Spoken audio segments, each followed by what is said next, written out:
Hello everyone, I welcome you all to Sattva IAS. Now, ఈ particular వీడియోలో మనం ఏం చూస్తామంటే will be looking into the chapters of Indian polity. Now మన వీడియోలో ఎలా ఉండబోతున్నాయి అంటే primarily these videos will be in both English as well as Telugu లాంగ్వేజ్లో ఉండబోతున్నాయి. మనకు కంటెంట్ ఏదైతే ఉందో ఈ పీపీటీలో it will be in the English language, but మన ఎక్స్ప్లెనేషన్స్ ఏదైతే ఉందో అది తెలుగు లాంగ్వేజ్లో కూడా ఉంటుంది. So that it will be easy to understand the geographical area covering the people who are primarily from the Telugu medium as well as the English medium also. So మన రెఫరెన్స్కి ఏ book తీసుకున్నామంటే ఇక్కడ ప్రస్తుతానికి Indian polity by Lakshmikanth. Indian polity by Lakshmikanth ఈ book ఏదైతే ఉందో it is a very important book to understand the basics of Indian polity. ఈ book ఎంత important అంటే మన Indian polity is in such a manner that it will be asked in even the from constable exam to IAS exam. మన constable exam నుంచి IAS exam వరకు ఈ particular polity chapters నుంచి వచ్చే questions you can see in very detailed manner and it has immense significance also. చాలా significance ఇక్కడ ఉన్న chapters అన్నీ కూడా.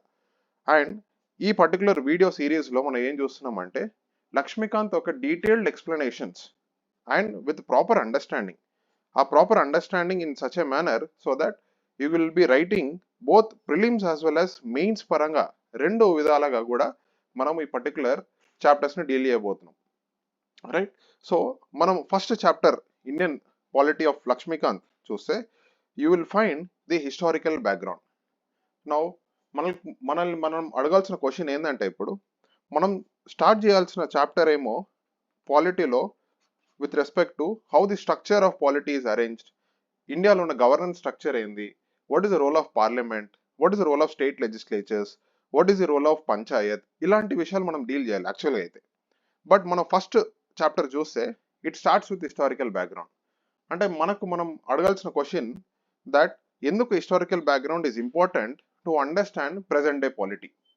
మన ప్రస్తుతం ఉన్న పాలిటీని అండర్స్టాండ్ చేసుకోవాలంటే ఎందుకు హిస్టారికల్ బ్యాక్గ్రౌండ్ అవసరం మనకు.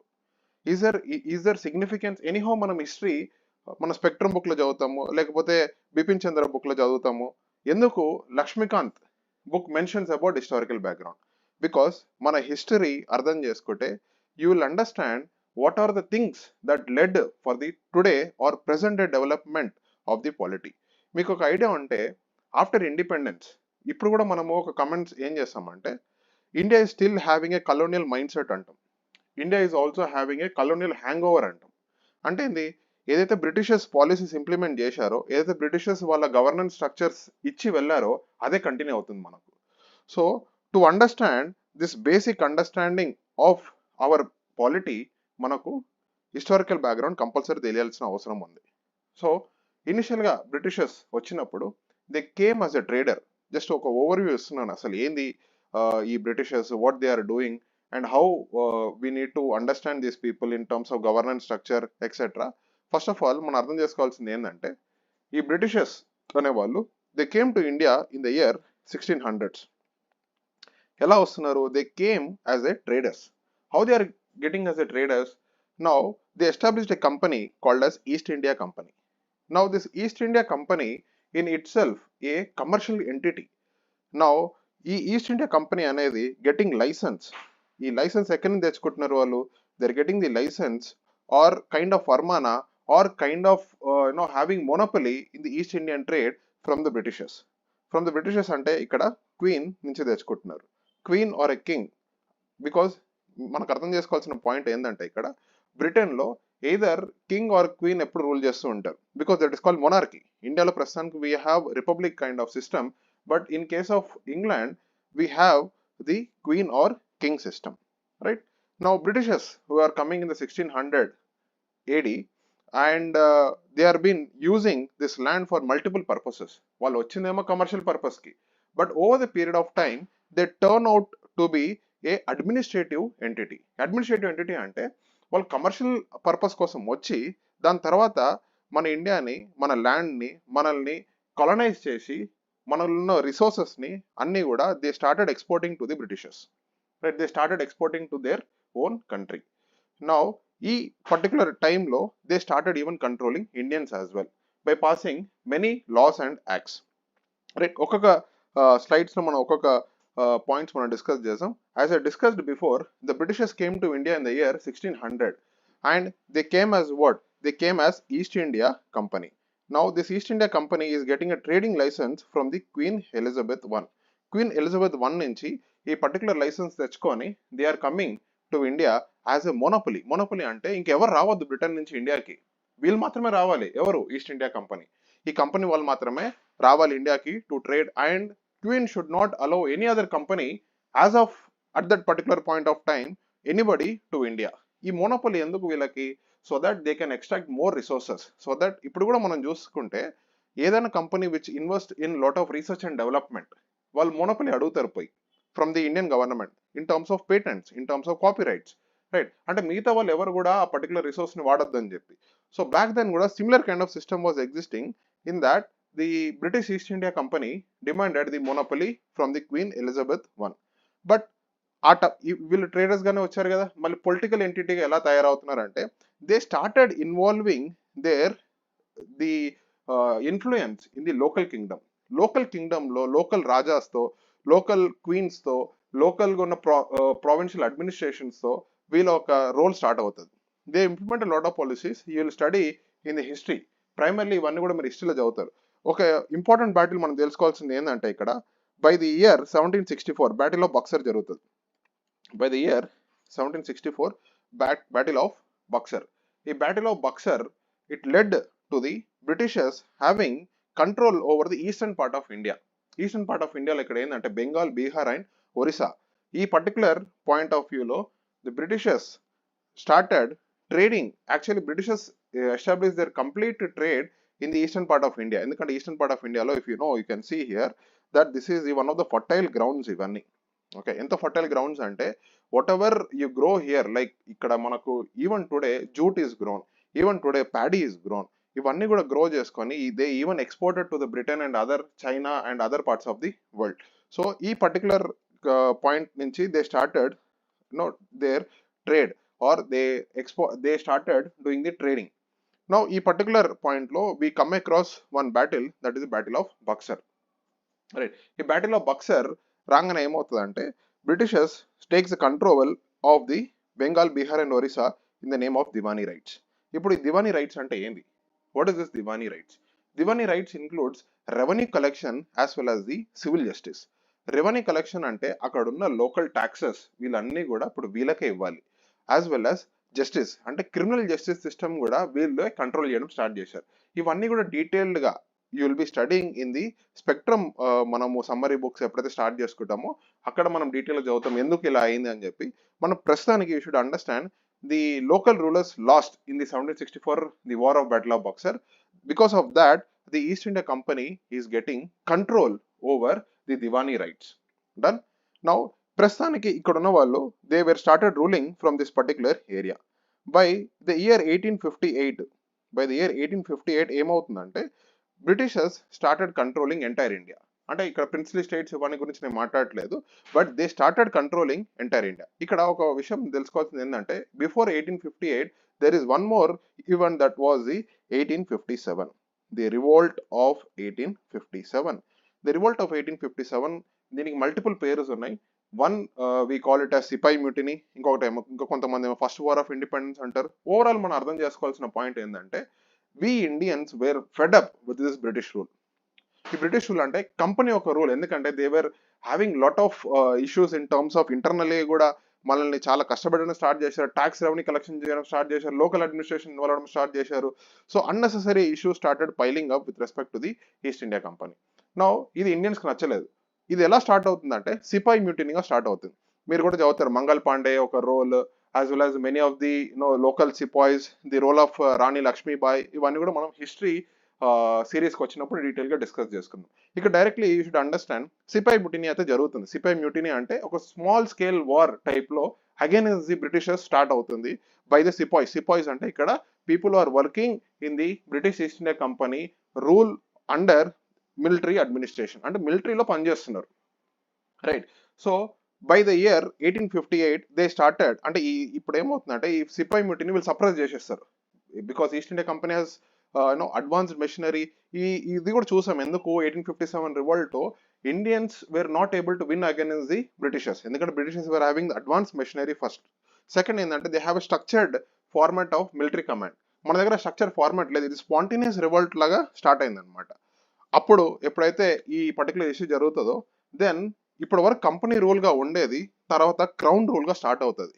ఈ మన పర్టికులర్ వీడియోలో కూడా మన వీడియోని ఈ పర్టికులర్ సెషన్ ని రెండు విధాలుగా మనం డివైడ్ చేసుకుంటున్నాము. ఒకటేమో before the crown took over and later part is after what happened the crown took over. అంటే ఏంటంటే ఫస్ట్ బ్రిటిషర్స్ ఎవరైతే వచ్చారో యాజ్ ఈస్ట్ ఇండియా కంపెనీ లాగా వచ్చారు, కొన్ని రోజులకి కొన్ని సంవత్సరాలకి they were ruling as the part of the company. Because of 1857 revolt that was slowly transformed into 1858 revolt తర్వాత ఏమవుతుందంటే crown direct Britishers started controlling the particular India. Okay, అంటే కంపెనీని పక్కన పెట్టేసి ఇక బ్రిటిష్ గవర్నమెంట్ ఏం చెప్పిందంటే we'll directly rule from the Britain. అంటే బ్రిటన్ ఒక మెయిన్ రూల్ ఏదైతే ఉందో ఇండియాలో స్టార్ట్ అవడం స్టార్ట్ అయింది ఆఫ్టర్ 1858. దెన్ టిల్ 1947 వరకు, ఆగస్ట్ 15 1947 వరకు Britishers started ruling India. Okay, we were directly under the control of ఇది. నౌ ఇది ఎలా జరిగింది? ఇది ఆల్ ఆఫ్ సడన్ అయితే జరగలేదు. నౌ బ్రిటిషర్స్ వాంట్స్ టు, అంటే British parliament want to control east India company here. British parliament మెల్లమెల్లగా east India కంపెనీని కంట్రోల్ చేయడానికి స్టార్ట్ చేసింది. ఎలా స్టార్ట్ చేసింది? First of all British East India company ఎందుకు వచ్చింది ఇక్కడ? To do trade. ఇక్కడ వచ్చి ట్రేడ్ కోసం వచ్చారు వాళ్ళు. ఫస్ట్ ఆఫ్ ఆల్ ఈ ట్రేడ్ కోసం వస్తున్నప్పుడు ఏమవుతుంది, ఇక్కడ లోపల అవకతవకలు జరుగుతాయి ఈ కంపెనీలో. ఎలా? Instead of giving profit to the British parliament they were always showing in their paper that they are always bankrupt. అంటే ప్రాఫిట్ రావట్లేదు కానీ కానీ ఇక్కడ చూస్తే వాళ్ళ పర్సనల్ వెల్త్ అయితే పెరుగుతుంది. ఫర్ ఎగ్జాంపుల్ ఒక క్యారెక్టర్ ఉంటారు, that is Robert Clive. Robert Clive is one of the important personality with respect to the British East India company. Now అతను ఏదైతే ఇక్కడ ట్రేడ్ చేస్తాడో హీ ఎర్న్స్ హ్యూజ్ వెల్త్, అతని personal wealth. అతను అక్కడ బ్రిటన్లో వెళ్ళి 2-3 బిల్డింగ్లు కడతాడు, ల్యాండ్ కొంటాడు, అన్ని చేస్తాడు. కానీ when he shows to the British parliament saying that company is bankrupt. So ఈ పర్టికులర్ సిచ్యువేషన్ లో బ్రిటిష్ పార్లమెంట్ స్టార్ట్స్ థింకింగ్ అనమాట, ఎలా మనము వీళ్ళని పంపిందే to do certain profit and get back to the Britain, but వీళ్ళు ఏమొస్తున్నారు, okay వచ్చి మా దగ్గర డబ్బులు లేవు, మేము బ్యాంక్ అరెస్ట్ అయిపోతున్నాము అని ఊరికే వచ్చి మనకు ఇది చేస్తున్నారు అనమాట. So something corruption issue started with respect to the company, right? So దీన్ని ఎలా కంట్రోల్ చేయాలి? So over the period British parliament started passing the laws. Now British parliament ఎలా పాస్ చేస్తున్నారంటే they are passing in the terms of charter acts. Charter acts అంటే acts which are meant to directly control the British East India company, right? So ఇది story మనం next slides లో మనం చూద్దాం. Before that let's understand, ఎప్పుడైతే మనకు Britishers till August 15 1947 వరకు rule చేశారో దానికి ముందే బై ద ఇయర్ 1935 ఆ టైంలో మనకు కాన్స్టిట్యూంట్ అసెంబ్లీ డిమాండ్స్ స్టార్ట్ అయినాయి అనమాట. What is this constituent assembly? Okay, constituent assembly అంటే an assembly, a group of people coming together with an idea to make the constitution for country. మన constitution చేయడం కోసము constituent assembly form చేశారు. Constitution assembly form చేసిన తర్వాత by 1950 January 26 1950 we adopted our constitution. Okay, official గా మన British rule end అయిపోయింది అక్కడ. మనం దీనికి ముందు డిస్కస్ చేస్తున్నట్టు ఈ పర్టికులర్ స్లైడ్స్ మీరు చూస్తే ఆర్ పర్టికులర్ ఈ వీడియో ఏదైతే ఉందో will be dividing into company rule as well as the crown rule. Company rule from 1773 to 1858 and crown rule from 1858 to 1947 వరకు will be seeing. Now let's look at the particular thing with respect to our next is the company's rule. Now మనకు అర్థం కావాల్సింది ఏంటంటే ఎలా ఈ company rule started in India. Now as I discussed before ఏంటంటే first of all ఈ company ఏదైతే profit చేయాల్సిన కంపెనీ ఏదైతే ఉందో లాస్లోకి వెళ్తుంది, కానీ కంపెనీలో పనిచేసే వాళ్ళు ఎవరైతే ఉన్నారో they started making profit, personal profit start అయిపోయినాయి. So over the period of time British Parliament realized let's control these people and they passed in the name of Charter Acts. Initially దాని regulating acts అన్నారు, దాని తర్వాత అవి charter acts అయినాయి అనమాట. Both meaning the same, పెద్ద differences ఏం లేవు దీంట్లో. చార్టర్ యాక్ట్స్ అయినా రెగ్యులేటింగ్ యాక్ట్ అయినా it is meant to regulate the affairs of the East India company, right? Now first regulating act of 1773 pass చేస్తున్నారు. ఎవరు పాస్ చేస్తున్నారు? బ్రిటిష్ పార్లమెంట్ పాస్ చేస్తుంది. ఎవరిని కంట్రోల్ చేయడానికి? ఈస్ట్ ఇండియా కంపెనీని కంట్రోల్ చేయడానికి. ఎందుకు పాస్ చేస్తున్నారు? బికాస్ అవకతవకలు జరుగుతున్నాయి కాబట్టి, బ్రిటిష్ ఈస్ట్ ఇండియా కంపెనీలో అవకతవకలు జరుగుతున్నాయి, ఎస్పెషల్లీ కరప్షన్స్ ఇవన్నీ జరుగుతున్నాయి. నౌ ఇక్కడ మనం ఫస్ట్ అర్థం చేసుకోవాల్సింది ఏంటంటే, this is the first step. అంటే ఏంది? రెగ్యులేటింగ్ యాక్ట్ ఆఫ్ 1773 ఏదైతే ఉందో, this is the first step in controlling or in regulating the East India company. And second ఏంటంటే, for the first time the British parliament acknowledge చేస్తుంది. ఏం చేస్తుంది? British East India company ఏదైతే ఉందో, it is not only a company which is purely commercial in nature but also having a political and administrative roles. Very important point. British Parliament in the Regulating Act of 1773 saying that the East India Company, whatever you are transformed slowly into a political and administrative role. ఎందుకు? Because they started involving in local administration. వాళ్ళు ఏరియాని control చేయడం start చేశారు, taxes collect చేయడం start చేసుకున్నారు in the name of Diwani rights etcetera. Just before only we have seen this, right? And it also laid the foundation. ఈ foundation ఏంటంటే, it laid the foundation for central administration in India. ఈ regulating act of 1773 ఏం చెప్తుందంటే, that it laid the foundation for central administration in India. ఎలా ఈ central administration జరిగింది? Because they started ruling from wear? From the area of Bengal. Bengal area నుంచి start చేస్తున్నారు. ఢిల్లీ నుంచి rule చేయలేదు వాళ్ళు ఇనిషియల్ గా. మనం ఎప్పుడు చూసామంటే, British company British started ruling from Delhi అంటే it was in the year 1911. 1911లో వాళ్ళు కోల్కతా నుంచి వాళ్ళ క్యాపిటల్ చేంజ్ చేస్తారు. ఎక్కడికి? ఢిల్లీకి, రైట్? నౌ స్లోలీ మనం ఏం చేస్తామంటే, let's look at the features of this charter act of 1773. First feature మనం చూసాల్సింది ఏంటంటే, the governor of Bengal was designated as the governor general of Bengal. అంటే డెసిగ్నేషన్ చేంజ్ చేస్తున్నారు. ఫస్ట్ గవర్నర్ ఆఫ్ బెంగాల్ నుంచి గవర్నర్ జనరల్ ఆఫ్ బెంగాల్ గా designation change చేస్తున్నారు. And ఇతనికి మాత్రమే ఉందా? ప్లస్ ఇతనితో పాటు 4 members in the executive council ఒకటి క్రియేట్ చేస్తున్నారు. అంటే ఇన్ టోటల్ 5 members. సో వీళ్ళందరూ కూడా ఎవరు? ఎగ్జిక్యూటివ్స్. నౌ మీకు బేసిక్ డౌట్ రావాలి ఇప్పుడు, what are executives, what are legislators, right? Now ఇప్పుడు ప్రెసెంట్ డే మనం పార్లమెంట్ తీసుకుందాం. If I mention the name prime minister Narendra Modi, okay, what you will think? You will say that he's a prime minister, he's an executive, right? So if I ask you one more question, that did you vote to the prime minister did you vote Narendra Modi as a prime minister? అంటే మీరు prime minister గా ఓటేశారా, లేకపోతే legislator గా ఓటేశారా? అంటే మీరు ఎంపీగా, member of parliament గా ఓటేశారా, లేకపోతే are you voted Narendra Modi as directly to the prime minister? Simple understanding, ఇప్పుడున్న బేసిక్ అండర్స్టాండింగ్ ఏంటంటే, that we voted him as the member of parliament only. అంటే ఒక లెజిస్లేటర్ లాగా అతను ఎన్నుకోవడానికి మనం వేసాం vote, right or not? So that after getting into the legislature, he slowly transformed into what? The executive. అంటే వాళ్ళలో వాళ్ళు ఎవరు ఇంపార్టెంట్ పర్సనాలిటీస్ అని చూస్ చేసుకొని వాళ్ళు గవర్నమెంట్ ఫామ్ చేశారు. అండ్ గవర్నమెంట్ ఫామ్ చేసిన వాళ్ళు ఏమంటాం మనం? ఎగ్జిక్యూటివ్స్ అంటాం. Executives are the people who are meant to form the government. Legislators are the people who are meant to pass the laws to how the government should run. Simple గా మనం అర్థం చేసుకోవాల్సింది ఏంటంటే, ఎగ్జిక్యూటివ్స్ అనేవాళ్ళు government ఒక policies implement చేస్తారు. Legislators అనేవాళ్ళు government ఎలా ఫంక్షన్ చేయాలి, ఎలా కంట్రోల్ చేయాలి గవర్నమెంట్, ఒకవేళ ఎక్సెసివ్ పవర్స్ వాడితే అది లెజిస్లేటర్స్ చేస్తారు. Irrespective of the political party you belong, either Congress అయినా బీజేపీ అయినా, doesn't matter, they are at the end of the day legislators. Every bill has to pass in the parliament. Parliament లో opposition ఉంటారు, ruling party వాళ్ళు కూడా ఉంటారు. Bill ఒక act అవ్వాలంటే అది పార్లమెంట్ లో ఖచ్చితంగా పాస్ అవ్వాల్సిందే. ఇక్కడ చూడండి, ఇది మన సిస్టమ్, ప్రెసెంట్ డే సిస్టమ్. అంటే ఏంది? ఎగ్జిక్యూటివ్, సింపుల్ గా మనం చెప్తే executive is responsible to the legislature. మన ప్రెసెంట్ ఉన్న సిస్టమ్ ఎలా వర్క్ అవుతుంది? ఎగ్జిక్యూటివ్ అంటే Narendra Modi or the prime minister plus council of ministers. ఇవన్నీ కూడా మనము ఫర్దర్ క్లాస్ లో చూస్తాం ఇవన్నీ ఏందని. So prime minister and council of ministers అంటే group of people who are helping or who are main having a portfolio with respect to the prime minister. అంటే prime minister కాకుండా మిగతా వాళ్ళు కూడా ఉన్నారు. ఫర్ ఎగ్జాంపుల్ నిర్మలా సీతారామన్ గారు ఉన్నారు, she is holding the finance ministry, right? Likewise Rajnath Singh గారు ఉన్నారు, డిఫెన్స్ మినిస్టర్. ఇవన్నీ కూడా ఏంది? Prime minister and the council of ministers. Now ఇప్పుడు బ్రిటిషర్స్ రూల్ చేస్తున్నప్పుడు ఇప్పుడు కంపేర్ చేయండి. బై ది రెగ్యులేటింగ్ అండర్ 1773 ఏం క్రియేట్ చేస్తున్నప్పుడు? లెజిస్లేటర్ క్రియేట్ చేస్తున్నారా ఆర్ ఎగ్జిక్యూటివ్ క్రియేట్ చేస్తున్నారా? వీళ్ళు క్రియేట్ చేసింది ఇక్కడ executive. Very important point, they just created the executive. అంటే లెజిస్లేషన్ ఎవరు చేస్తున్నారు? ఇంకా బ్రిటిష్ పార్లమెంటే చేస్తుంది, బ్రిటిష్ పార్లమెంట్ కంట్రోలింగ్ దెమ్. కానీ ఇక్కడ ఎగ్జిక్యూటివ్ కౌన్సిల్ క్రియేట్ చేశారు. అంటే they 4 people plus the governor general of Bengal. This first person ఎవరు ఇలా అయింది? Lord Warren Hasting. Lord Warren Hasting becomes the first governor general of Bengal. వీళ్ళు ఐదుగురు కలిసి పాలసీస్ ఇంప్లిమెంట్ చేస్తున్నారు. ఓకే, ఇంప్లిమెంట్ చేస్తున్నారు. వీళ్ళని ఎవరు కంట్రోల్ చేస్తున్నారు? They need to be controlled from the parliament of British. Done. ఇండియాలో ఎవరైనా కంట్రోల్ చేస్తున్నారా? ఇండియాలో ఎవరు వీళ్ళని కంట్రోల్ చేయట్లేదు. డన్. అండ్ మోర్ ఓవర్ ఈ డెసిగ్నేషన్ వల్ల ఏమైంది importance?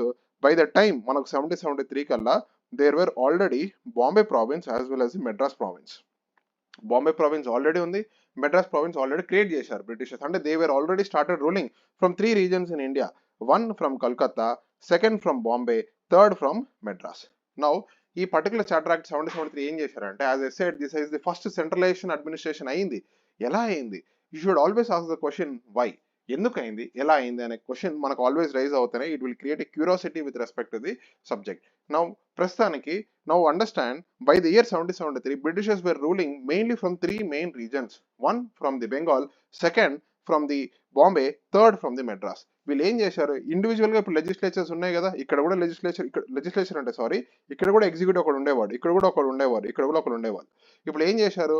Because the designation that was given governor of Bengal to governor general of Bengal, ఈ లా మేకింగ్ అయినా ఎగ్జిక్యూటివ్ డిసిషన్ మేకింగ్ అయినా everything was transferred to the centralizing authority with respect to the Bengal. అంటే బెంగాల్ ఉన్న governor అడిగే వీళ్ళు చేయాలి, అప్రూవల్ తీసుకొనే బాంబేలో ఉన్న వాళ్ళైనా సరే, మెడ్రాస్లో ఉన్న వాళ్ళైనా సరే, they have to make the policies. Understood? Now next, ఈ చార్టర్ యాక్ట్ ఆఫ్ 1773 ఇంకొక ఇంపార్టెంట్ ఇన్స్టిట్యూషన్ క్రియేట్ చేస్తుంది. That important institution here is the supreme court. Right. The supreme court ఇది ఎక్కడ ఎస్టాబ్లిష్ చేస్తున్నారు? యాజ్ ఐ సెడ్, వాళ్ళు ఎక్కడి నుంచి rule చేస్తున్నారు? కోల్కతా నుంచి రూల్ చేస్తున్నారు. ఇన్ ద ఇయర్ 1774 సుప్రీం కోర్ట్ని ఎస్టాబ్లిష్ చేస్తారు. సార్ ఇప్పుడు మీరు క్వశ్చన్ అడగవచ్చు, ఇప్పుడున్న ప్రెసెంట్ సుప్రీం కోర్టు అప్పుడున్న సుప్రీం కోర్టు సేమా? రెండు సేమ్ కావు, it is very different. Sir రెండు వేరే వేరే లొకేషన్ అందుకే సేమ్ డిఫరెంట్ అంటే కాదు. The establishment itself is very different. ఇప్పుడున్న ప్రెసెంట్ సుప్రీం కోర్ట్ ఏదైతే ఉందో, it has replaced the federal court. Federal court మన గవర్నమెంట్ ఆఫ్ ఇండియాకి 1935లో పెడతారు, అది రీప్లేస్ చేసింది ఇప్పుడు ప్రెసెంట్ సుప్రీం కోర్ట్. బట్ అప్పుడున్న సుప్రీం కోర్ట్ ఏదైతే ఉందో, it was only primarily concern with respect to the inhabitants. అంటే కోల్కతా చుట్టూ ఉన్న వాళ్ళ జనాలైనా సరే, ఈస్ట్ ఇండియా కంపెనీ అయినా, అక్కడున్న అవకతవకల కోసం రిజాల్యూషన్ కోసమే సుప్రీం కోర్ట్ క్రియేట్ చేస్తారనమాట. ఇది ఎక్కడ క్రియేట్ అవుతుంది? It is in the Bengal reason. Right. నా ఇక్కడ ఒక చీఫ్ జస్టిస్ ఉండేవాళ్ళు, ఇంకా ముగ్గురు జడ్జెస్ ఉండేవాళ్ళు. అంత డీటెయిల్స్ మనకు అక్కర్లేదు, అంత ఫ్యాక్చువల్ కూడా క్వశ్చన్స్ రావు మనకు యూపీఎస్సీలో. రైట్. అండ్ మోర్ ఓవర్ ఈ పర్టికులర్ చార్టర్ యాక్ట్ 1773 అర్థం చేసుకుంది ఏంటంటే, that these people started accepting bribes from the local population. Gifts, bribes ఇవన్నీ కూడా నువ్వు యాక్సెప్ట్ చేసుకోవడం వల్లనే, instead of focusing upon company profit, you are primarily focusing upon your own profit. అంటే మీ పర్సనల్ వెల్త్ని పెంచుకోవడానికి ట్రై చేశారు, కానీ ఏ రోజు కూడా you are not thinking about the company's profit. Right. So ఈ పర్టికులర్ 1773 యాక్ట్ ఏం చేసిందంటే, it has prohibited the private trade and gift etcetera to the local East India company. Local East India company locals నుంచి తీసుకునే gifts అయినా సరే ఈ రెండింటిని ban చేసింది. Right. Now finally this 1773 act ఏం చేస్తుందంటే, it is created one body called court of directors. దీనికి ముందు ఎగ్జిక్యూటివ్ కౌన్సిల్ చూసామా, అది కాకుండా it also created the court of directors. ఈ కోర్ట్ ఆఫ్ డైరెక్టర్స్ ఏం చేస్తారంటే, ఇక్కడ ఉన్న వాళ్ళు కంపెనీ యొక్క రెవెన్యూ మ్యాటర్స్, కంపెనీ యొక్క సివిల్ మ్యాటర్స్, కంపెనీ యొక్క మిలిటరీ మ్యాటర్స్ ఏదైనా సరే ఇండియాలో జరిగేది, they have to report to the British government. British పార్లమెంట్కి చెప్పాల్సిందే. ఎవరు ఈ court of directors? Simply assume ఇది ఎవరు? ఫస్ట్ ఆఫ్ ఆల్ ఈ కంపెనీ ఎవరు? ఈ కంపెనీ జస్ట్ ఏ కంపెనీయే కదా, it's nothing but A corporate company. ఇప్పుడు ప్రెసెంట్ కార్పొరేట్ కంపెనీలో ఏముంటది? They will be a group of people, we call them as what? Court of directors. Nothing but ఇప్పుడు today మనం డైరెక్టర్స్ అంటాం, కంపెనీ యొక్క directors అంటాం. వాళ్ళ మెయిన్ పని ఏముంటుంది? They conduct the meeting, they understand how to increase the revenue, profits etcetera. Back then also the similar situation was existing. ఏది? British East India company ఏదైతే ఉందో వాళ్ళకి కోర్ట్ ఆఫ్ డైరెక్టర్స్ క్రియేట్ చేశారు. వాళ్ళ ప్రైమరీ పర్పస్ ఏంది? ఇప్పుడు revenue matters అయినా సరే, సివిల్ మ్యాటర్స్ అయినా సరే, మిలిటరీ మ్యాటర్స్ అయినా సరే, they have to explain it to the British parliament. Done. Now ఇక్కడ ఒక పాయింట్ మనకు అర్థం చేసుకోవాల్సింది, ఒక పాయింట్ మనకు ఇంపార్టెంట్ పాయింట్ ఇక్కడ మనకు అర్థం చేసుకోవాలి ఏంటంటే, ది సుప్రీం కోర్ట్ ఒక పెద్ద ఇన్సిడెంట్ జరుగుతుంది ఇక్కడ. ఓకే. నౌ ఈ సుప్రీం కోర్ట్ ఏదైతే ఉందో, this incident, that incident is known as Raja Nandakumar's case. Raja Nandakumar case one of the infamous cases ఇది. నా ఈ రాజా నందకుమార్ కేసుని ఏమంటారంటే ఫస్ట్ జ్యుడిషియల్ మర్డర్ అంటారు. This is called first judicial murder. What is this first judicial murder అంటే, you should understand, ఇప్పటి వరకు మనం చూసాం ఏది, మనం the Lord Warren Hasting, nothing but the first governor general of Bengal, was having the executive council of 4, అంటే 4 council members ఉన్నారు, executive the main మెంబర్గా ఇతను ఉన్నాడు. సో ఇక్కడ రాజా నందకుమార్ కేసులో ఏమవుతా అంటే, అప్పట్లో బ్రిటిష్ ఈస్ట్ ఇండియా కంపెనీలో ఎవరికైనా జాబ్ రావాలి, ఆబ్వియస్లీ లోకల్స్ ఆల్సో ట్రయింగ్, అప్పట్లో గవర్నమెంట్ జాబ్ అంటే అదే కదా, రైట్. సో అప్పట్లో లోకల్స్ అప్పుడేం పెద్ద ఎంట్రన్స్ ఎగ్జామ్స్ కానీ లేకపోతే ఇంకేదో కానీ అప్పుడు లేవు. Now what the people are doing here, అప్పుడు ఇన్ఫ్లుయెన్షియల్ పీపుల్, అప్పుడు లోకల్ రాజాస్ కానీ లోకల్ జమీందార్స్ కానీ లేకపోతే లోకల్గా చాలా వెల్తీ పీపుల్ ఎవరైనా సరే, they were started directly approaching the East India Company members. ఇక్కడ ఎలా అప్రోచ్ అవుతున్నారు, ఇక్కడ రాజా నందకుమార్ అనేవాడు okay is a local zamindar, right. ఇతని దగ్గర చాలా ఆస్తులు ఉన్నాయి. He wants to get job for his son, అతని కొడుకు కోసము ఒక చిన్న జాబ్ ఈస్ట్ ఇండియా కంపెనీలో తెప్పిస్తే హీ మైట్ సెటిల్ అయిపోతాడేమో అనుకొని ఎవరిని అప్రోచ్ అవుతున్నాడు, he is approaching the Lord Warren Hasting. Lord Warren Hasting ని అప్రోచ్ అవుతున్నాడు. ఇక్కడ లార్డ్ వారన్ హ్యాస్టింగ్ ఎలా అప్రోచ్ అవుతున్నాడు అంటే, no if you give job to my son in the East India company I will pay certain amount. అప్పట్లోనే some 20 lakhs ఎంతో, you can imagine ఇప్పటిన్న దాంట్లో ఓకే అప్పుడే చాలా పెద్ద అమౌంట్ అది. నౌ వారన్ హ్యాస్టింగ్ తీసుకుంటాడు ఈ మనీని, ఓకే. కానీ జాబ్ అయితే ఇయ్యాడు, సంవత్సరం అవుతుంది, 2 సంవత్సరాలు అవుతాయి, ఓకే జాబ్ అయితే వాళ్ళ కొడుకుకి ఇయ్యాడు అనమాట. కానీ ఇది రాజా నందకుమార్కి చాలా ఇరిటేటెడ్గా ఫీల్ అవుతాడు. He feels lot of irritated because of this particular incident. No he directly asked, పోయి వెళ్ళి అడుగుతాడు అనమాట, డిమాండ్ చేస్తాడు, no what is you are doing. Now even Warren Hasting చాలా ఏమంటారంటే he won't give proper answer to Raja Nandakumar. Now because of this ఏమవుతుందంటే, executive కౌన్సిల్లో కొంతమంది రాజా నందకుమార్ని ఏం చెప్తారంటే, you just give complaint to about the Lord Warren Hasting మీద ఒక చిన్న కంప్లైంట్ రాసి మాకు, I will take care of this Warren Hasting. ఇది ఎందుకు చెప్తారంటే, కొంతమందికి ఎగ్జిక్యూటివ్ కౌన్సిల్లో ఉన్న కొంతమందికి వారన్ హ్యాస్టింగ్ అంటే నచ్చదు. ఆ పర్టికులర్ పీరియడ్ ఆబ్వియస్గా ఈగోస్ ఉంటాయి, ఏదైనా ఆ పర్టికులర్ టైంలో ఉండుండొచ్చు. సో వీళ్ళు ఏం చేస్తారంటే రాజానందకుమార్ ఇన్స్టిగేట్ చేస్తారు, ఒక లెటర్ రాసి మాకు, will take care of this particular person అని చెప్తారు, ఓకే. సో రాజానందకుమార్ వాళ్ళని నమ్మి ఒక కంప్లైంట్ లెటర్ రాస్తాడు.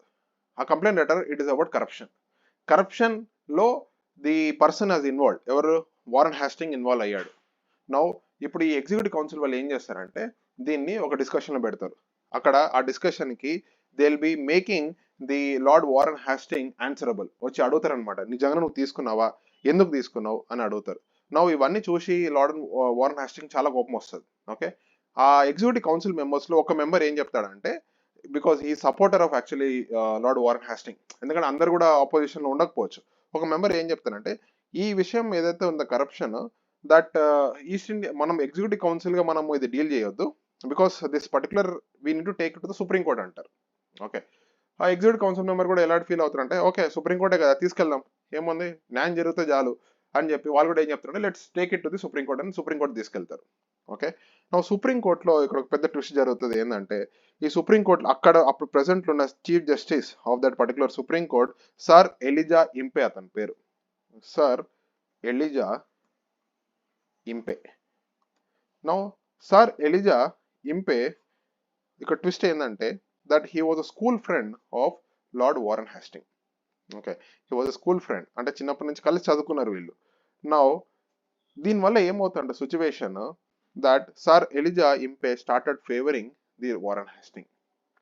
ఎలా ఫేవర్ చేస్తారంటే, that he makes that Raja Nandakumar is the person guilty of giving the bribe. నువ్వు లంచం ఇవ్వడంతోనే అతను లంచం తీసుకొని ఉంటాడో లేదా పక్కన పెట్టినా, నువ్వైతే ఎందుకు లంచం ఇవ్వడానికి ట్రై చేసావు అనే పాయింట్లో అతని మీద కేసు ఫ్రేమ్ చేసి, కేసు రివర్స్ చేసి ఇంకేం చేస్తారంటే అతనికి కౌంటర్ కూడా ఇవ్వరు. కౌంటర్ అంటే అతని సైడ్ మాటలు కూడా ఎవరు వినరు. ఇక్కడ విత్ ఇన్ 3 days రాజా నందకుమార్ని హ్యాంగ్ చేస్తారు, okay. You can imagine the story of this. ఎలా అప్పట్లో మీకు ఒక ఛాన్స్ ఇవ్వకపోతే మీ వర్షన్ తెలియాలి కదా, మీరు నిజంగానే తప్పు చేసి ఉన్నా కూడా మీకంటూ ఒక ఛాన్స్ ఇచ్చి ఉండాలి to explain yourself. This comes under the part of principle of natural justice అంటారు. This is called principle of natural justice. Principle of natural justice అంటే ఒక నిజంగానే తప్పు చేసి ఉన్నా కూడా వాడి వర్షన్ మనకు తెలియాలి, వాడు ఎందుకు తప్పు చేశాడు, లేకపోతే వాడు నిజంగానే ఇన్వాల్వ్ అయ్యాడా, అప్పుడే నిజాలు తెలిసేది మనకు. So this particular thing was consideration by the Supreme Court back then, which was established in the year 1774. Okay, but over the period of time, anyhow, the situations have passed down. But you can imagine అప్పట్లో ఎలా judicial murder జరిగింది, ఇప్పట్లో justice system ఎలా work అవుతుంది ఇండియాలో అని చెప్పి. Okay, now this is the charter act of 1773. Slowly will be moving in to the next act, that is the amending act of 1781. ఈ అమెండింగ్ యాక్ట్ అంటే పెద్దగా ఏం స్పెసిఫిక్ యాక్ట్ ఏం కాదు. 1773లో ఉన్న కొన్ని విషయాలని వీళ్ళు కొన్ని మారుస్తారు అనమాట. 1773లో కొన్ని చెప్పిన కొన్ని విషయాలకి కొన్ని క్లారిటీ ఉండదు. సో అందుకే ఈ అమెండింగ్ యాక్ట్ తీసుకొస్తారు. So it is also called as act of settlement. This act ని యాక్ట్ ఆఫ్ సెటిల్మెంట్ కూడా అంటున్నారు. దీంట్లో ఏం చెప్తారు చూడండి, ఈ స్టోరీకి మనకు నెక్స్ట్ వచ్చే లైన్స్ కనెక్ట్ అవుతాయి. Now let's see the governor general. ఈ పర్టికులర్ పాయింట్ చూడండి, the governor general and the council as well as company servants are exempted from the supreme court jurisdiction for official acts. ఇప్పుడు చూసారా, now company వాళ్ళు ఏం చేసినా సరే, company వాళ్ళు governor general అయినా సరే, గవర్నర్ జనరల్ కౌన్సిల్ వాళ్ళైనా సరే, వాళ్ళ అఫీషియల్ యాక్ట్స్ అంటే డ్యూటీలు ఉన్నప్పుడు వాళ్ళు ఏం పని చేసినా కూడా వాళ్ళని సుప్రీంకోర్టులో ఆన్సరబుల్ చేయొద్దు. You cannot take it them to the supreme court, ఎందుకంటే అవకతవకలు జరిగినాయి సుప్రీంకోర్టులో కూడా, you can see. And second, revenue matters and those related to the revenue collections were excluded from the supreme court jurisdiction. Supreme court jurisdiction నుంచి revenue collection ని, దాని తర్వాత revenue సంబంధించిన మ్యాటర్స్ విత్ రెస్పెక్ట్ చేసిన కంపెనీ, అవి రెండింటిని కూడా ఎగ్జామ్ చేశారు. Okay, next, supreme court had jurisdiction. ఎవరికి జ్యూరిస్డిక్షన్ ఉంది? Over all inhabitants of Calcutta. Calcutta చుట్టూ ఉన్న వాళ్ళు, పీపుల్, కామన్ మ్యాన్ ఎవరైతే ఉన్నారో, they can approach the supreme court. ఇక్కడ లాస్ ఎలా ఇంప్లిమెంట్ చేస్తారు చూడండి, హిందూ లాస్ ఫర్ హిందూస్ కి, ముస్లిం లా అంటే మొహమ్మదియన్ లా ఫర్ ముస్లిమ్స్ కి, ఈవెన్ ఫర్ పర్సనల్, ఇప్పుడైతే ప్రెసెంట్ డే పర్సనల్ లాలో ఒక్కొక్కరికి ఒక్కొక్క లా ఉంది, హిందూ లా అయినా సరే, ముస్లిం లా అయినా సరే, క్రిస్టియన్ లా అయినా సరే. But back then even for criminal law also Hindus కి హిందూ లాని, ముస్లిమ్స్ కి ముస్లిం లా యాక్ట్ చేసేవాళ్ళు. సి ఎంత అప్సర్డ్ గా ఉందో చూడండి అప్పుడు సిస్టమ్. అంటే ఏంది, ఒక హిందూ వెళ్ళి ముస్లింని మర్డర్ చేసిన, ఒక ముస్లిం వెళ్ళి హిందూని మర్డర్ చేసిన, వేరే వేరే యాక్ట్స్ ఉన్నాయి. మర్డరే కదా. ఇప్పుడు ప్రెసెంట్ ఇండియాలో we have common system, right? We have common penal code today. నా కొత్తగా బిల్ కూడా పాస్ అయింది మనకు, అది యాక్ట్ కూడా అయింది, Bharatiya Nyaya Sanhita. It is common, irrespective of religion, crime is crime only, rape is rape only, murder is murder only. దాంట్లో మతం అనే ఒక యాంగిల్ రావద్దు. But when it comes for the civil acts, civil అంటే మ్యారేజ్ సరే, అడాప్షన్ అయినా సరే, ఇన్హెరిటెన్స్ అయినా సరే, సో ఇలాంటి విషయాలు ఏమవుతుందంటే we have different laws, personal laws మనకు గవర్న్ అవుతుంది అనమాట. సో ఈ పర్టికులర్ పాయింట్ ఆఫ్ డిస్కషన్ ఏంటంటే, ఇండియాలో now there is a demand for to get the uniform civil code. Uniform civil code అనేది ఒకటి రావాలి అని చెప్పి ఒక పాయింట్ ఆఫ్ డిస్కషన్ నడుస్తుంది. If you know, there is something called uniform civil code demand. Recent Goa is already having uniform civil code, Uttarakhand recent గా pass చేసుకున్నారు uniform civil code. Okay, uniform civil code ఇవన్నీ లేటర్ పార్ట్ ఆఫ్ మన discussion. Fundamental rights DPSP ఎప్పుడైతే start అవుతుందో will discuss this uniform civil code in detail, right? And ఇంకొకటి వీళ్ళు ఏం చేస్తున్నారు, now what changes they are bringing, appeals from the provincial courts were directed to the governor general in council, not to the supreme court. అంటే supreme court ఒక role ని చాలా తగ్గించేస్తున్నారు ఇక్కడ. ఈ పర్టికులర్ పాయింట్ లో సుప్రీం కోర్ట్ కాకుండా మిగతా చిన్న కోర్ట్స్ ఏదైతే ఉన్నాయో, మున్సిఫ్ కోర్ట్స్ అయినా, చిన్న చిన్న కోర్ట్స్ ఎగ్జిస్టింగ్, అక్కడ నుంచి ఆ జడ్జ్మెంట్ నచ్చలేదు మీకు, మీరు అప్పీల్ చేయాలి కదా. ఎక్కడికి అప్పీల్ చేయాలి? జనరల్ ఎప్పుడైతే మనం ప్రస్తుతం ఎలా అప్పీల్ చేస్తాం, డిస్ట్రిక్ట్ కోర్ట్ జడ్జ్మెంట్ నచ్చకపోతే we directly go to the high court, high court judgement నచ్చకపోతే you will go to the supreme court. Back then also అప్పట్లో సిస్టమ్ ఎలా ఉండేదంటే, ఈవెన్ ప్రావిన్షియల్ కోర్ట్స్ నా జడ్జ్మెంట్ నచ్చకపోతే you will go to supreme court. But ఈ settlement act of 1718 వల్ల ఏమవుతుందంటే role of supreme court తగ్గించేశారు. నా మీరు ఎక్కడికి వెళ్ళాలి, you should definitely go to the governor general in council, అంటే ఎగ్జిక్యూటివ్ కౌన్సిల్ మెంబర్స్ దగ్గర వెళ్ళి మీ గ్రీవాన్స్ చెప్పుకోవాలి. This was the idea. Now next important act that we are going to discuss is the Pitts India act of 1784. ఏం sir ఈ Pitts? Pitts is the prime minister ఎక్కడ బ్రిటన్లో Pitts was the prime minister. Okay, now ఈ act ఏం చేస్తుందంటే the act separated commercial and political functions of the East India Company. For the first time the British parliament is passing saying that British East India company, మీరు ఎవరైతే ఉన్నారో ఇప్పటి వరకు court of directors అన్ని పనులు చూసుకుంటున్నారు, రెవెన్యూ మ్యాటర్స్ అయినా లేకపోతే మిలిటరీ మ్యాటర్స్ అయినా వాళ్ళే చూసుకుంటున్నారు. But you're also doing political functions also, you're also doing commercial functions also. కానీ ఇప్పుడు ప్రస్తుతానికి there should be 2 different bodies. Court of directors కాకుండా you should also have 1 more body. That body is called as, కొత్త board create చేస్తున్నారు, that is board of control. So board of control వాళ్ళు ఏం చేస్తారు, political matter handle చేస్తారు. Court of directors ఏం handle చేయాలి, revenue matters handle చేయాలి. But when it comes for revenue matters అంటే ఏంది, ఇక్కడ కమర్షియల్ మ్యాటర్స్ హ్యాండిల్ చేయాలి. బట్ బోర్డ్ ఆఫ్ కంట్రోల్ వాళ్ళు ఏం చేయాలి, they need to handle the political matters. Now ఈ పర్టికులర్ సిస్టమ్ అంటే ఒకటే కంపెనీలో రెండు సిస్టమ్ క్రియేట్ అయింది. ఒకటేమో కమర్షియల్ ఫంక్షన్ చూస్తున్నారు, ఇంకొక వాళ్ళేమో పొలిటికల్ ఫంక్షన్ చూస్తున్నారు. This system is called as dual governance. This is called dual government. This is called dual government. Very important question, UPSC prelims లో అడిగారు. Dual government in the British East India company was introduced in which act? Right, it is the Pitt's Act or Pitt's India Act of 1784. Right, now ఈ board of control వాళ్ళు ఏం చేస్తున్నారు? This board of control which has to look into what? The political affairs. Now they are given authority to oversee the direct civil, military and revenue operations in India. వీళ్ళకి additional powers కూడా ఇచ్చి you should also look into this matters అని చెప్పేస్తున్నారు. Now మనకు ఒక point అర్థం కావాల్సింది ఏంటంటే, ఇప్పుడు British parliament they started controlling East India Company కదా in the name of regulating act of charter acts etcetera. Now ఎప్పటి వరకు కంట్రోల్ చేస్తారు? Okay, there should be limit కదా, లైఫ్ లాంగ్ అయితే కంట్రోల్ చేయలేం. Now British parliament said that every 20 years will pass it. Every 20 years మేము regulate చేస్తాం. Okay, this 20-year period is important. Every 20 years we will pass this act. ఏంది first మీరు act ఎక్కడ వస్తుంది అంటే, first 1773లో వస్తుంది, then 1793, then comes in the year 1813, then 1833 and 1853 కల్లా this particular system will end. ఎందుకంటే 1853లో వాళ్ళు ఎక్కడ కూడా మెన్షన్ చేయరు దట్ ఇన్ నెక్స్ట్ 20 years లో మేము రిన్యూవల్ చేస్తామని చెప్పి ఎక్కడ మెన్షన్ చేయరు అనమాట. So by the year 1853 this particular rule or this particular event or this particular regulating the East India Company will end. And ఆ ఎండ్ అయినప్పటి నుంచి we'll find that sepoy mutiny జరుగుతుంది. Then British government control directly starts in India. Okay, now you understand here. Now ఈ Pitts India act ఎందుకు important, మనం ఎందుకు ఇది చూడాలి? ఎందుకంటే ఇది టూ మెయిన్ కీ డెవలప్మెంట్స్ ఈ పర్టికులర్ యాక్ట్ తీసుకొస్తుంది. ఏంది? Company territory was officially referred as British possession in India. అంటే బ్రిటిష్ గవర్నమెంట్ ఇండైరెక్ట్ గా చెప్పకుండా చెప్తుంది, ఏది east India company your territory, నువ్వు ఎక్కడైతే ఇండియాలో హోల్డ్ చేస్తున్నావో టెరిటరీని, అది బ్రిటిష్ పొసెషన్ ఇన్ ఇండియా. అంటే మా ఒక ఓవర్సీలో మా ఒక అండర్ గైడెన్స్ లో యు ఆర్ హోల్డింగ్, అంటే యువర్ ట్రస్ట్ లాగానే నువ్వు హోల్డ్ చేస్తున్నావు, నువ్వు ఓనర్ కాదు, you are mere a trust.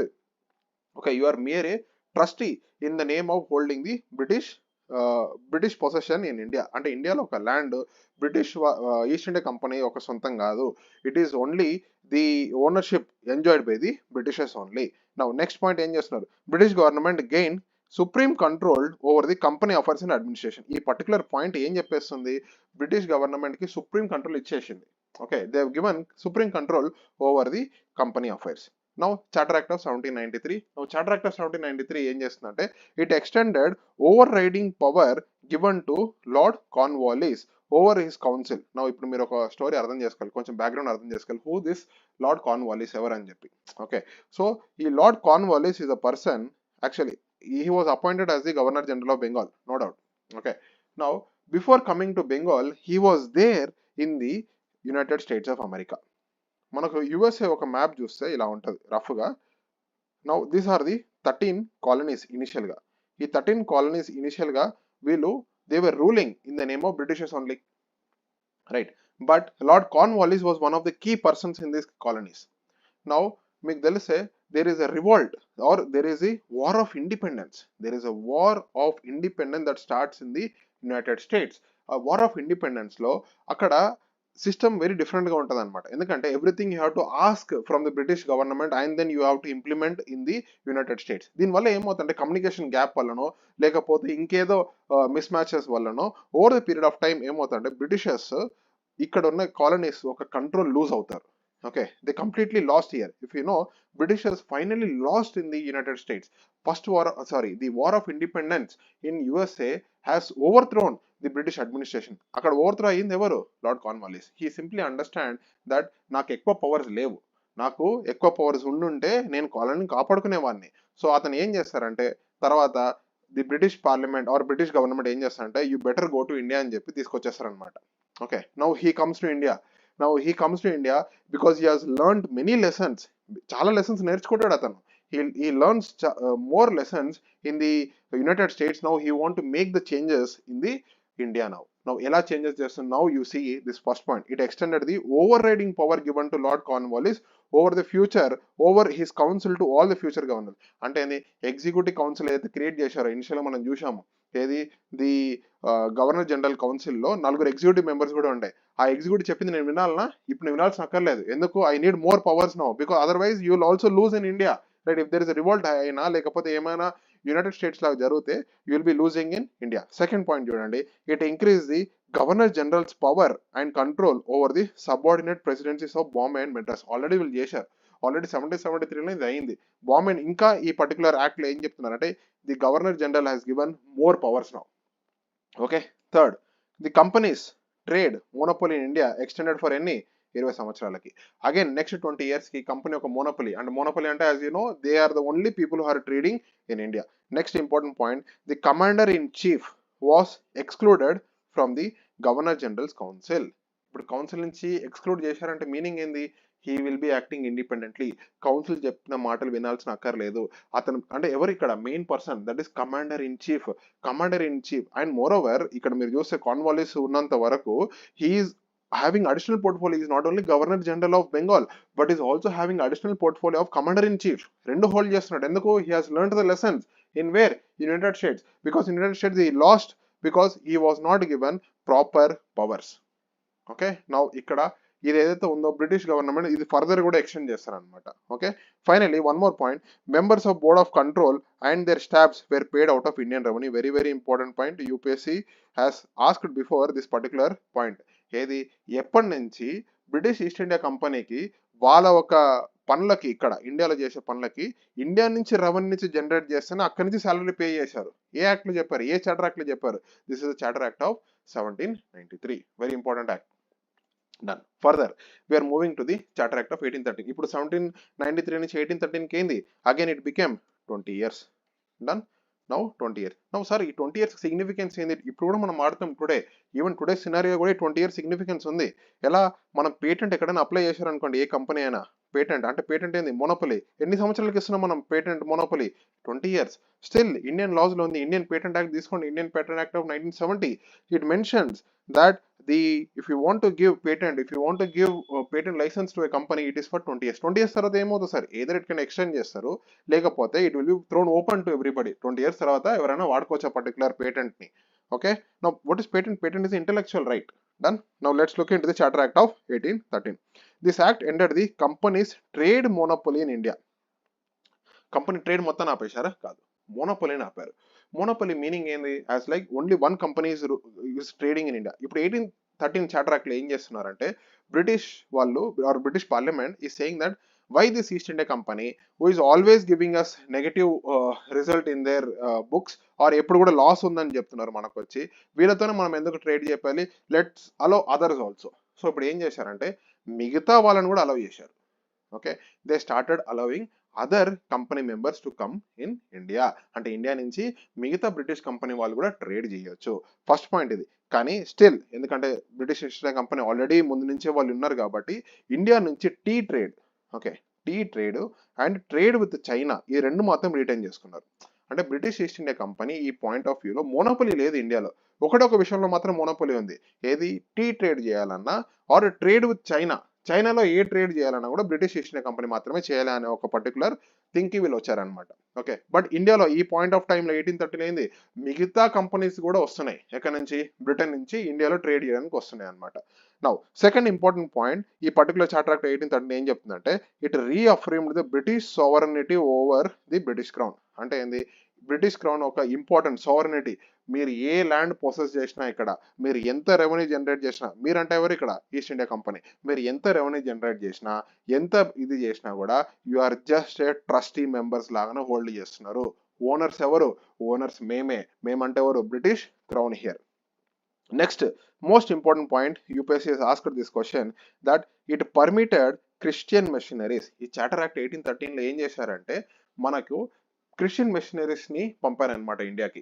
Okay. వీళ్ళు ఎందుకు వస్తున్నారు, బికాస్ వెస్టర్న్ కంట్రీస్ లో వాళ్ళు ఎలా బిలీవ్ చేస్తారంటే ఇండియా ఒక కల్చర్ చాలా degrading culture, Indians are black people, India ఒక నాలెడ్జ్ అనేది చాలా బ్యాక్వర్డ్, ఇక్కడ సతీ ఉంది, ఇక్కడ అది ఉంది, ఇది ఉంది అని చెప్పి మన కల్చర్ ని చాలా డిగ్రేడింగ్ విధంగా చాలా ప్రొజెక్ట్ చేశారు. వాళ్ళ ప్రకారం ఏంటంటే వీ షుడ్ బి ఎన్లైటన్, మనం ఎన్లైటన్ చేయాలి. ఇప్పుడు ఎవరు ఎన్లైటన్ చేస్తారు ఇక్కడ? బ్రిటిష్ మిషనరీస్ వాళ్ళకి ఇచ్చారనమాట. ఇక్కడ క్రిస్టియన్ మిషనరీస్ మెయిన్ గా ఆ రోల్ తీసుకున్నారు. ఓకే, సో క్రిస్టియన్ మిషనరీస్ ఏం చేస్తున్నారు ఇక్కడ? బ్రిటిషర్స్ ఇక్కడ ఉన్న లోకల్ ట్రైబ్స్ ని, లోకల్ ఇన్నోసెంట్ పాపులేషన్ ని క్రిస్టియానిటీ కన్వర్ట్ చేస్తున్నారు. Now this particular point is called zeal for Christianity. Zeal అంటే వాళ్ళకి ఎలా అయినా సరే లోకల్ పాపులేషన్ క్రిస్టియానిటీ కన్వర్ట్ చేయాలి. ఇది ఒక ఉంది బ్రిటిషర్స్ కి, ఎప్పుడు చూడు క్రిస్టియానిటీ కన్వర్ట్ చేయాలని. ఇప్పుడు కూడా మీరు చూడండి, you Britishers when they came to India they need climate similar to Britain. ఇప్పుడు ఆబ్వియస్గా బ్రిటన్ మీరు సినిమాలలో అక్కడెక్కడ చూసుంటే బ్రిటన్ చాలా కోల్డ్ గా చూపిస్తారు, చాలా చిల్డ్ కంట్రీ అది. Okay, but India it's tropical country. ఇండియాలో ఎప్పుడు హీట్ ఉంటుంది. ఓకే, మేజర్ పార్ట్ హీట్ ఉంటుంది, వర్షాలు ఉంటాయి, ఎప్పుడు చెమటలు పడుతుంటాయి మనకు, right or not? So they need a place called a place, అంటే ఒక చిల్ ప్లేస్ కావాలి. ఇప్పుడు కూడా మనకు సమ్మర్ రాగానే మనం చిల్ ప్లేస్కి ఎక్కడ వెళ్తాం? We generally go to the hill stations, right? Ooty కానీ, కొడైకెనాల్ కానీ, ఇలాంటి మూనార్ కానీ, ఇలాంటి చిన్న చిన్న మన ఇండియా సౌత్ ఇండియాలో మనం will go to this kind of cool places అన్నమాట, రైట్? సో ఇప్పుడు కూడా మీరు ఇలాంటి ప్లేసెస్కి వెళ్ళండి, you will find major population of into Christianity. Sir ఎందుకు ఇలా అయింది? బికాస్ ఈ క్రిస్టియన్ మిషనరీస్ ఎవరైతే వచ్చారో వాళ్ళకి ఇలాంటి కూల్ ప్లేసెస్ కావాలి. They went to the hill stations ఎవరు ఉన్నారు? ట్రైబ్స్ ఉన్నారు, లోకల్ ఇన్నోసెంట్ పాపులేషన్ ఉన్నారు, వాళ్ళని క్రిస్టియానిటీ కన్వర్ట్ చేయడం స్టార్ట్ చేశారు. ఇప్పుడు మీరు బిగ్ స్కూల్ చూడండి, ఏది convent schools etcetera. Today we say convents అంటే these are the schools run by the Christian missionaries. ఇప్పుడు కూడా ఉన్నాయి క్రిస్టియన్ మిషనరీస్, చాలా ఉన్నాయి. హైదరాబాద్ లో ఉన్నాయి. You will find in southern part, especially in Madras province లో, బ్యాక్ దెన్ మెడ్రాస్ ప్రావిన్స్, ఇప్పుడున్న ప్రెసెంట్ తమిళనాడులో you will find lot of this schools which are run purely by the Christian missionaries. Okay, now ఇంకొక next particular important point ఏంటంటే the act promoted the spread of western education. ఎలా western education? ఈ Christian missionaries allow చేశారు కదా, they are also started spreading the western education in India. Okay, now it authorise the local governments in India to impose taxes. Local governments అంటే ఇక్కడ ఏంటంటే మెయిన్గా ఇప్పుడు British provinces లో మనకు కోల్కతా ప్రావిన్స్ కానీ, లేకపోతే బెంగాల్ ప్రావిన్స్ కానీ, లేకపోతే సారీ కోల్కతా అయినా బెంగాల్ ప్రావిన్స్ అయినా, then we have Madras province, then we have Bombay province. ఇలాంటి ప్రావిన్సెస్ లో they asked the local governments to impose the taxes impose చేసి now you collect the revenue అని చెప్పారు. Okay, now and moreover ఒకవేళ pay చేయకపోతే ఏంది? They need to punish చేయండి అని కూడా చెప్పారనమాట.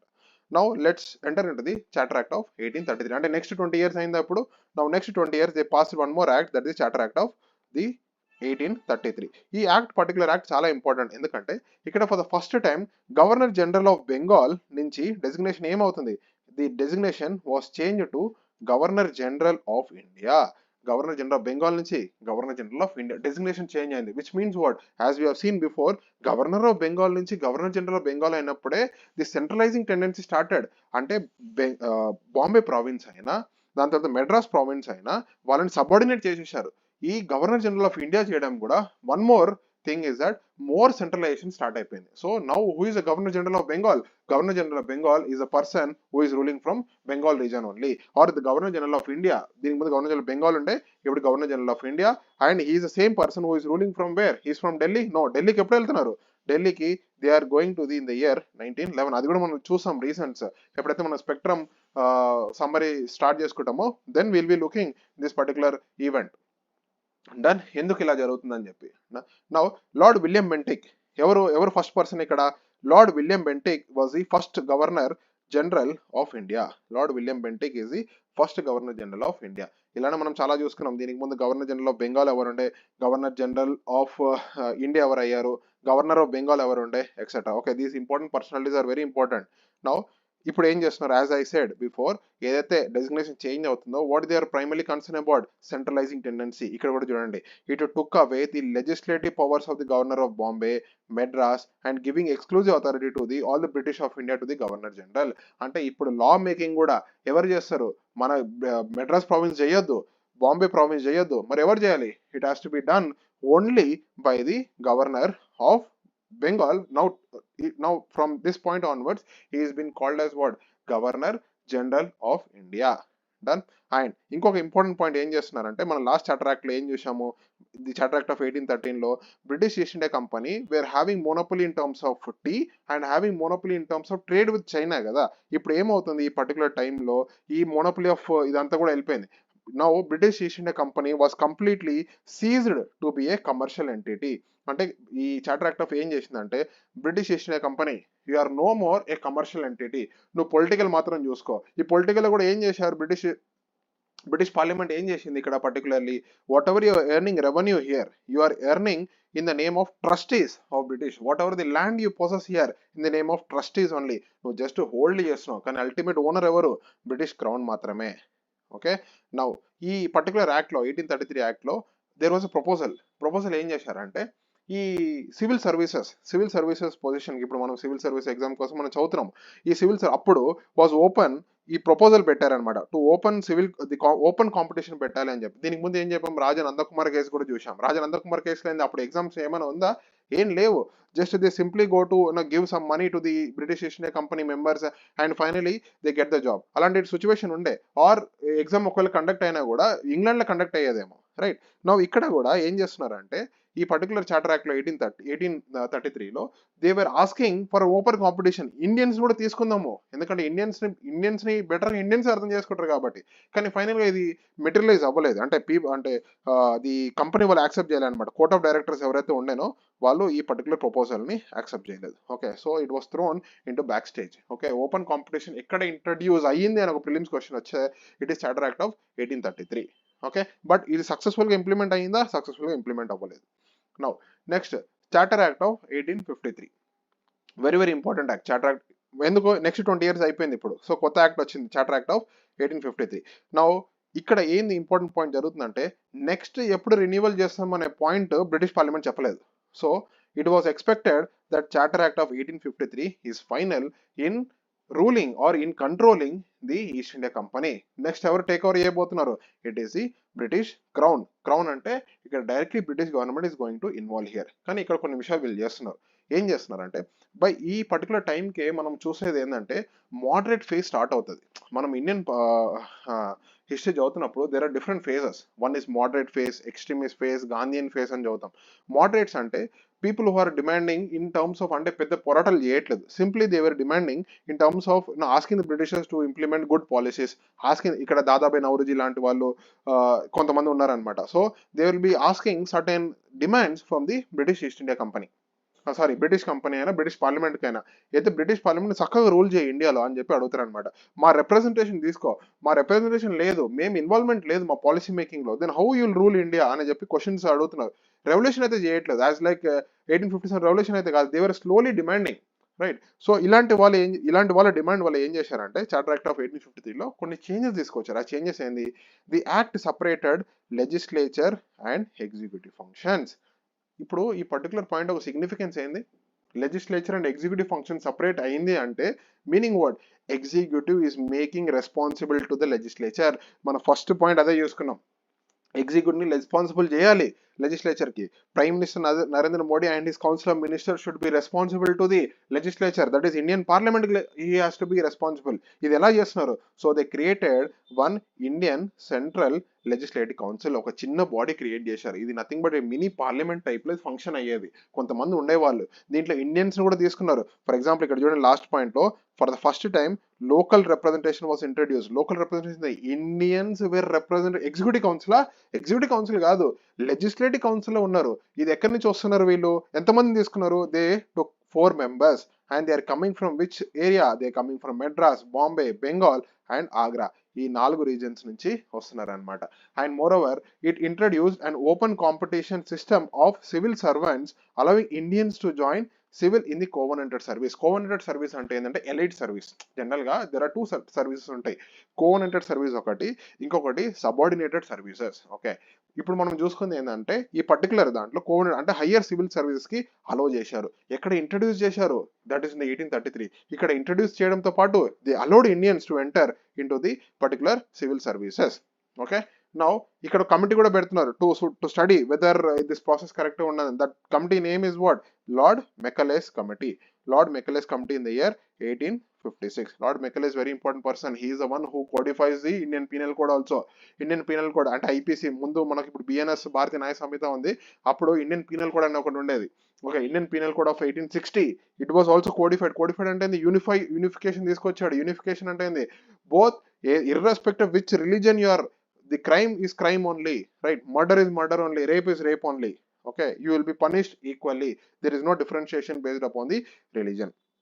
Now, final point here, the act extended the East India Company's rule holding Indian territory in the name of trust for the British Crown without specifying the time limit. ఇప్పుడే మనం చూసాం time limit ఏమైనా mention చేశారా, next ఎప్పుడు వస్తుందని చెప్పి లేదు, ముందు నుంచి వాళ్ళు చెప్పేశారు British possession in India, east India company మీరు ఏం రూల్ చేసినా సరే, మీరు ఎంత రెవెన్యూ చేసినా సరే, యు ఆర్ జస్ట్ మీరే ట్రస్టీ, మీరు ట్రస్ట్ లాగానే ఉన్నారు.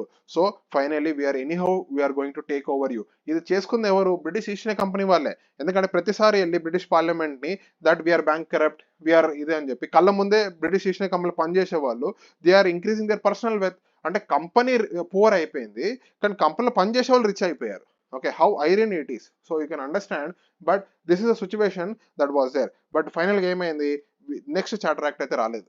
Okay, but there was one important event that is taking place, that is the revolt of 1857. ఓకే, మీకు తెలుసు రివోల్ట్ ఆఫ్ 1857 ఎంత violent revolt, and there were all major parts of India were participating against, and they rose against the Britishers. Finally the Britishers overthrow చేయడం try చేస్తున్నప్పుడు ఏమవుతుంది, as we have seen it was not successful.